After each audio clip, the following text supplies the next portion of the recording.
తెలంగాణ రాష్ట్రంలో betting shops పైన police యంత్రాంగం అయితే కోడా చూపుతుందని చెప్పుకోవచ్చు. ఈ నేపథ్యంలో నిన్న సోమవారం పంజాగుట్ట పిఎస్లో పలువురు యూట్యూబర్స్, సినీ ప్రముఖుల మీద అయితే 11 మంది మీద అయితే కేసు నమోదు చేసింది. అందులో ముఖ్యంగా విష్ణుప్రియ, సుప్రీత, రీతి చౌదరి, హర్ష సాయి, టేస్టీ తేజ, పరేషాన్ బాయ్స్, కిరణ్ గౌడ్, అదేవిధంగా సన్నీ బాయ్స్, సుధీర్ రాజులు ఉన్నారని తెలిపారు. వీరిపైన ప్రధానంగా అయితే సెక్షన్ 318 కింద అదేవిధంగా నూతన చట్టమైనటువంటి BNS 3, BNS 4 వీటితో పాటు TSGA 66D వీటితో పాటు ITA చట్టం 2008 చట్టం ప్రకారం కేసు నమోదు చేసినట్టు పోలీసులు అయితే చెప్పారు. ఏదేమైనటికీ ఇలాంటి బెట్టింగ్ యాప్స్ ప్రమోట్ చేయొద్దు, ఇలాంటి వారిపై చట్టపైన చర్యలు తీసుకోవాలని ఈ యొక్క స్థానికులు అయితే కోరుకుంటున్నారు.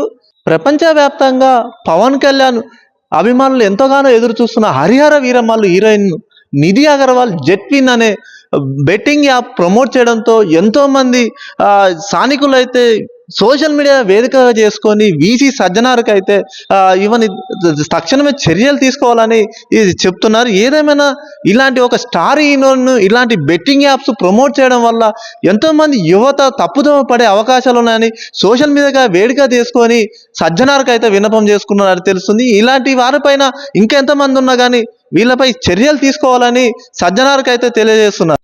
ఏదేమాటికి ఇలాంటి వాళ్ళని తక్షణమే శిక్షించాలి. ఇలాంటి వాళ్ళ వల్ల ఎంతోమంది యువత, చిరు వ్యాపారులు, పెద్ద వ్యాపారులు ఈజీ మనీకి అలవాటై వీళ్ళని నమ్ముకొని ఇలాంటి ఈజీగా మేము డబ్బులు సంపాదించడం అనే ఆశతో తెలిసి తెలవక ఇలా యాప్ ద్వారా డబ్బులు పోగొట్టుకొని తిరిగి చెల్లించలేని పరిస్థితుల్లో ఆత్మహత్యకు పాల్పడుతున్నారు. దాదాపు తెలంగాణలో ఒక సంవత్సరంలో 1000 మంది దాకా చనిపోయినట్టు సమాచారం. ఏదేమైనటికీ ఇలాంటి బెట్టింగ్ షాప్స్ ప్రమోట్ చేసే వాళ్ళని అయితే కఠినంగా శిక్షించాలి, వీళ్ళపై చర్యలు తీసుకోవాలని సోషల్ మీడియా వేదిక చేసుకొని పలువురు అయితే వ్యక్తం చేస్తారు. ఎవరైతే ఈ సోషల్ మీడియా ఇన్ఫ్లుయెన్సర్, సినీ నటులు ఈ బెట్టింగ్ యాప్ ప్రమోట్ చేస్తున్న వారిపై ఈ పలు సెక్షన్ల కింద కేసు నమోదు చేయడంతో పలువురు అయితే ఆశాభావం వ్యక్తం అయితే చేస్తున్నారు. ఇంకా ఎంతమంది ఉన్నా కానీ వీళ్ళపై కఠిన చర్యలు తీసుకోవాలి. వీటిని బెట్టింగ్ యాప్స్ను తక్షణమే అరికట్టాలి.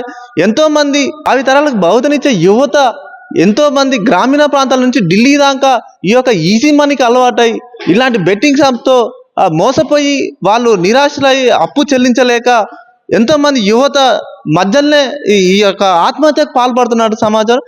ఏది ఏమైనా ఇట్లాంటి బెట్టింగ్ ప్రమోషన్ చేస్తున్నటువంటి సినీ ప్రముఖులు కానీ యూట్యూబర్ ఇన్ఫ్లుయెన్సర్ వారి పైన ఇట్లాంటి చర్యలు తీసుకోవడం ఎంతోమంది హర్షం వ్యక్తం చేస్తారు పోలీసుల పైన. ఇంకా ఎంతమంది ఉన్నా కానీ వీళ్ళపైన చట్టపరమైన చర్యలు తీసుకోవాలి. ఇలాంటి వారిని అస్సలు ఎంకరేజ్ చేయకూడదు. ఈజీ మనీకి అలవాటు పడి ఎంతోమంది యువతని నాశనం చేస్తున్నారు. ఇలాంటి యువతని నాశనం చేసేటువంటి ఈ బెట్టింగ్ యాప్స్ను తక్షణమే వీళ్ళని అరికట్టాలి. యువత అనేది ఇట్లాంటి బెట్టింగ్ షాప్స్ వైపు వెళ్లకుండా చూడాలని ఎంతోమంది ఈ యొక్క సోషల్ మీడియాకి వేదికగా చేసుకొని వీసీ సజ్జనార్కి అయితే చెప్తున్నారు.